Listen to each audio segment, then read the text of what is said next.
네, 오대영 라이브의 간판 코너 단도직입을 바로 시작하겠습니다. 오늘 윤석열 대통령에 대한 체포영장 2차 집행, 다행히 큰 물리적 충돌이 없었습니다. 지난 1차 집행 때와 상당히 다른 양상을 보였고요.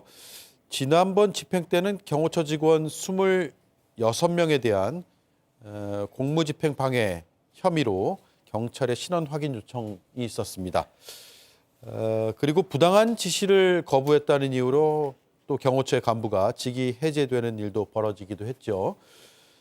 윤 대통령 사수에 동원된 애꿎은 피해자들에 대해서 무료 변론을 해주겠다라고 자처한 판사 출신 변호사가 있습니다. 오지원 변호사가 나와 있습니다. 어서 오십시오. 네, 안녕하세요. 예, 반갑습니다. 반갑습니다. 예, 지난 1차 때와 다르게 경호처의 경호관들이 무리하게 집행을 방해하지는 않았거든요. 네. 어떤 이유 때문으로 보세요? 그 1차 때와 달리 여론도 많이 달라졌을 거고요.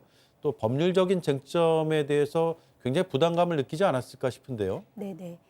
사실 오늘 저도 잠을 못 자고 새벽부터 계속 지켜봤거든요. 예. 속보에서 그 경호처 직원들이 불법 지시를 거부하고 대기 중이다 이렇게 뜨길래 정말 울컥하더라고요. 그래서 이분들이 저희 시민들이 많이 알려드렸잖아요. 그 앞에 가서 어떻게 거부를 하는지 이런 것까지 막 알려드리고 언론 보도에서도 사실 이렇게 해서는 안 된다. 물리적인 충돌만은 막아야 된다. 그런 얘기들을 많이 했고 그래서 아마 내부에서도 그런 법적 책임에 관한 문제 이런 것들이 많이 공론화가 된 것 같습니다. 네. 예. 그래서 언론 보도도 당연히 많이 영향을 미쳤을 거고 가족들의 지지도 충분히 영향을 미쳤던 것 같습니다. 네, 무료 변론을 할 테니 자신 있게 거부하시라라는 말씀을 하셨기 때문에 더 울컥하셨을 것 같아요. 네. 지난 1차 집행 때 그런 것들을 일부 거부하거나 해서 불이익을 당한 사람이 좀 파악된 사람들이 있나요? 아마 아직까지는 뭐 저한테 개인적으로 연락 오신 분들은 없었고요. 예. 네네. 아마 26명 정도가 신원이 특정돼서 아마 경찰이 수사 중인 걸로 알고 있는데 이제 그분들이 뭐 연락을 하게 되실지 어떨지는 잘 모르겠습니다. 예. 네. 자, 그러면 그 26명 그 분들이 어떻게 될지는 모르겠으나 일부 연락이 오기 시작한다 그러면 바로 이제 무료 변론. 사실 뭐 무료라는 것도 중요하지만 변론 자체를 하겠다라고 나선 것 자체가 중요하니까요. 네. 사실 제가 처음에 그 글을 올릴 때는 예. 정말 좀 비장한 마음이었거든요. 왜냐하면 물리적인 충돌 가능성을 그 윤석열 대통령 측의 대리인들이 너무나 계속 이렇게 북돋고 있었다고 해야 될까요? 네. 정말 불법적인 어찌 보면 정당한 변론의 범위를 저는 초과했다고 생각을 하는데 그런 얘기들이 계속 나오고 무기를 소지할 수도 있다는 얘기들도 나오고 해서 상당히 불안했고 네. 무엇보다 스스로를 지켜야 한다. 그리고 그것이 또 우리 국민 전체의 안전을 지키는 길이기도 하다. 이 얘기를 하면서 사실 상당히 절박한 심정으로 적법 행위를 좀 해달라는 요청을 드리면서 그 글을 쓰게 된 것이었습니다. 네. 그래서 지금 이제 정말 적법 행동을 선택을 하셨고 이렇게 잘 2차 그 체포 영장이 집행이 된 상황에서는 저는 뭐라도 이 사건과 관련해서 억울함을 느끼시는 혹시 경호처 직원분들이 계신다면 어떤 도움이라도 드리고 싶습니다. 예. 자, 그 답변의 연장선상에 있는 질문이 될 것 같은데 얼마 전에 언론 보도 통해서 관저 경호처에서 근무 중인 남편을 둔 아내의 편지가 보도가 됐습니다. 네. 남편이 큰 책임을 떠안게 될까 두려움이 앞선다. 현장에 나갈 수밖에 없는 뒷모습에 고통스럽고 불안하다. 지옥 같은 마음이다. 라는 그런 소회를 적어서 언론에 제보를 한 건데 오늘 체포로 일단락은 되긴 됐습니다만 이런 불안감을 아직도 갖고 있는 가족 혹은 당사자가 있을 것 같거든요. 한 말씀 하신다면요. 네. 충분히 그러실 수 있다고 생각하고요. 진짜 말 그대로 지옥이셨을 것 같아요. 그 당사자분들도 사실은 공무원 신분이지 않습니까? 얼마나 많은 준비를 해서 그렇게 자부심을 가질 만한 어떤 경호처 직원이라는 그런 공무원직에 이제 종사를 하고 계시는 건데 사실 되게 모욕적인 지시를 계속 받으신 거거든요. 예. 피의자 윤석열 개인을 마치 방어막처럼 너희들이 활용이 돼야 된다라는 지시였기 때문에 네. 그 가족들이나 그 본인들이나 사실은 상당한 저는 내상을 입었을 거라고 생각합니다. 그래서 그분들한테 오히려 막 죄송한 마음까지 들 정도고요. 가족분들께 그러나 사실 공무원은 일반 국민을 위한 전체에 대한 봉사자라고 저희들이 법적으로 그렇게 규정되어 있는데요. 이번 선택은 정말 국민들을 위한 봉사자로서의 선택을 정말 잘하셨다.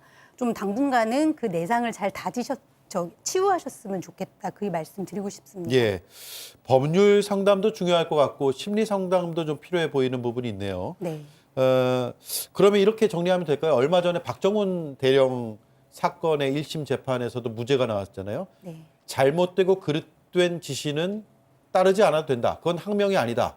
라고 분명하게 정리를 하고 가도 되겠죠. 네. 사실 그거는 대법원 판례의 확고한 법리입니다. 예. 위법 부당한 상관의 지시에 대해서는 복종 의무가 없다라는 것이 너무나 확고한 법리이고요. 그건 공직사회도 그렇고 우리 민간인들도 그렇게 보면 될까요? 네, 그렇게 볼 수 있습니다. 예. 그리고 오히려 만약에 본인이 그 위법 부당함을 인식하면서도 어떤 행동을 한다면 그것은 자기 책임이 될 수밖에 없거든요.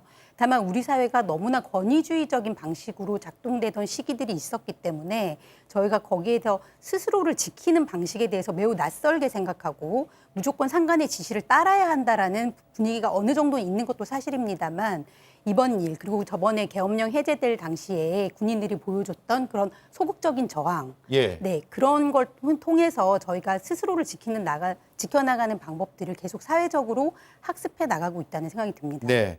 일부 양심적인 공직자들에 의해서 그 판례가 전 국민한테 알려졌다라고 봐도 될 것 같습니다.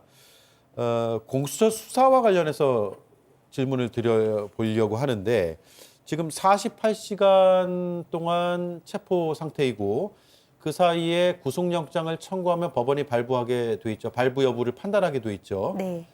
지금 흐름상으로 보면 뭐 이런 인신 구속을 우리가 예상하는 것 자체가 아주 적절치는 않아 보이나 워낙 중대한 상황이기 때문에 발부 가능성이 커 보입니까? 어떻습니까? 네, 저는 매우 크다고 생각을 합니다. 예. 일단 범죄 혐의의 중대성이 다른 일반 범죄들에 비해서 이제 말할 바 없이 이제 중대한 범죄 혐의인 건 분명하고요. 그리고 아마 오늘 그 윤석열 변호인들이 계속 자진 출석을 강조했습니다. 본인도 그렇고 아마 이 자진 출석 강조는 제가 보기에는 구속영장 실질심사에서 이제 도주 우려가 없다 이 예. 부분을 강조하기 위한 어떤 그 미리 포석을 까는 것일 수도 있는데요. 그런데 이미 이번 사실은 출석은 자진 출석이 전혀 아니었고요. 당연히 체포영장이 집행되는 것이었고 소환 불응을 3번 이상 했고 본인이 자꾸 책임을 부인하고 있기 때문에 이것은 그 구속영장의 요건인 도주 우려, 즉 도주 우려라는 것은 사실상 조사에 협조하지 않는다. 소환 불응의 우려나 마찬가지이거든요. 그렇기 때문에 어느 판사가 이것을 담당하든 영장은 발부될 가능성이 매우 높아 보인다는 것이 제 의견입니다. 예. 자, 그리고요. 대통령 측에서 오늘 체포영장이 이제 집행되고 나니까 물론 그 전에도 주장했지만 불법 영장이다라고 주장을 하고 있고 지금 광장에서 대통령을 지지하는 지지자들 집회에서도 불법 영장이라고 계속 이 법원에서 발부한 영장 자체를 부정하고 있거든요.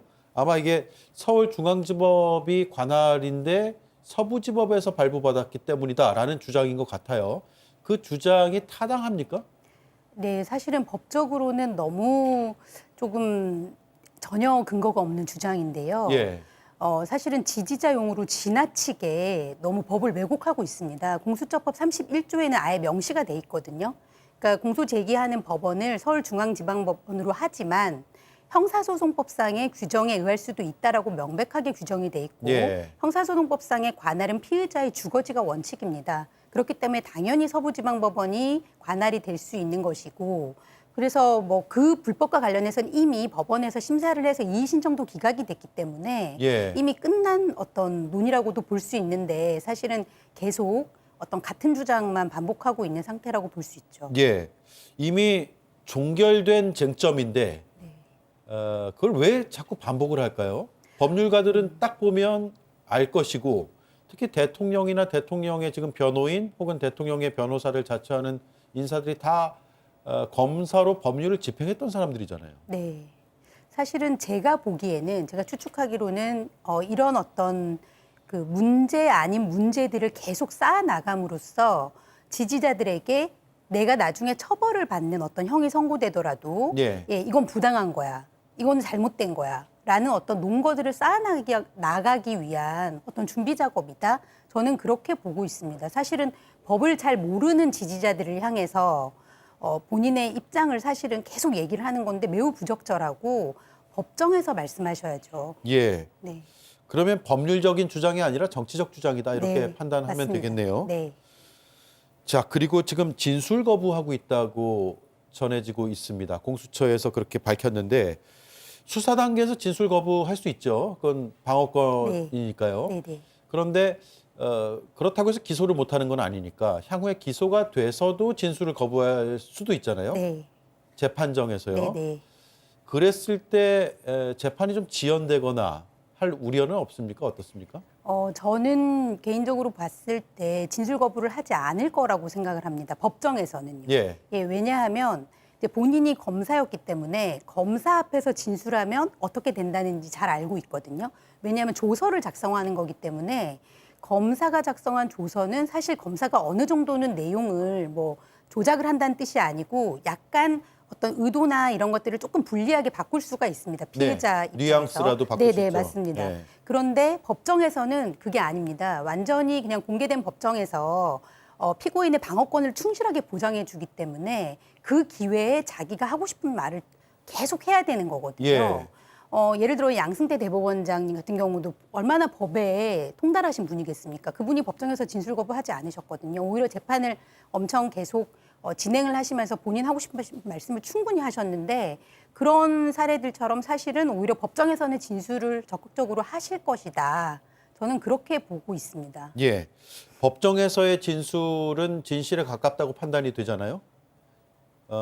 그게 아니면 바로 처벌을 받을 수밖에 없고요. 그 진술이 거짓이라면. 그래서 아마 하게 될 것으로 보이지만 걱정이 되는 것은 지연 여부인데 지연 여부까지는 뭐 판단할 수가 없을까요, 벌써? 그게 오히려 진술을 더 많이 해서 그리고 또는 억지 주장을 너무 많이 해서 거기와 예. 관련된 증거 신청을 너무 많이 해가지고 지연이 될 수는 있을 것 같습니다. 예. 네, 지연은 사실은 분명히 하나의 전략으로 가져갈 수밖에 없는 부분이라고 생각을 하는 게 반대로 생각하면 저희가 유념해야 되는 부분이기도 하거든요.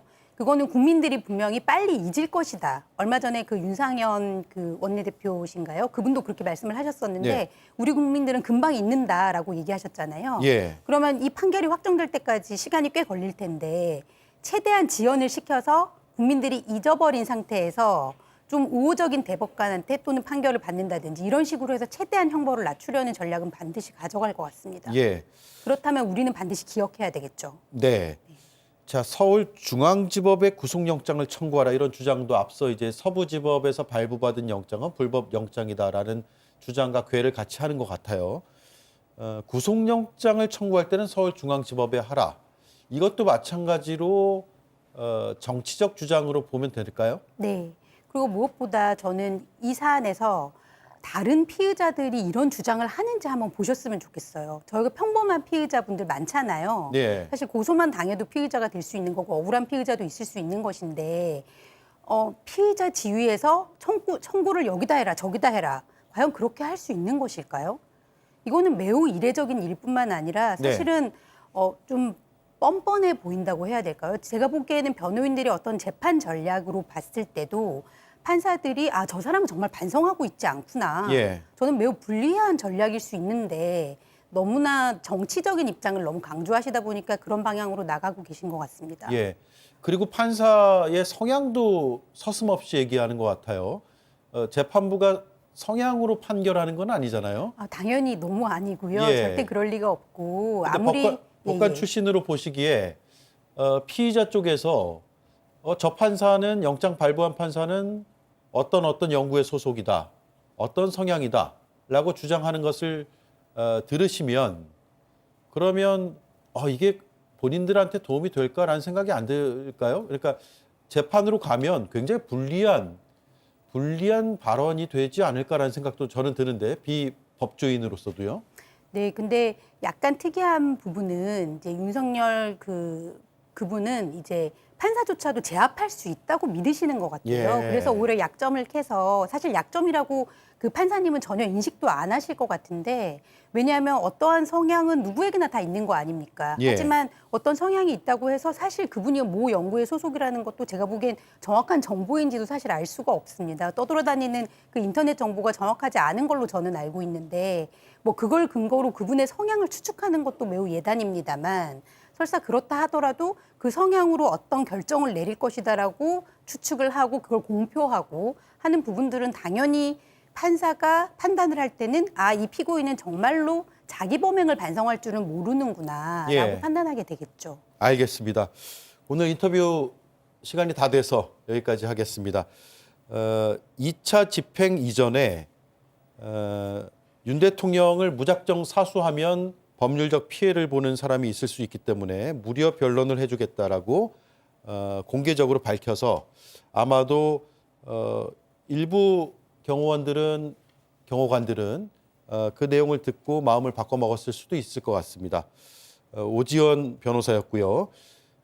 무료 변론을 계속해서 하겠다는 입장이기 때문에 필요하다면 연락을 하면 될 것 같습니다. 네. 고맙습니다. 감사합니다. 네, 지금까지 오지원 변호사였습니다.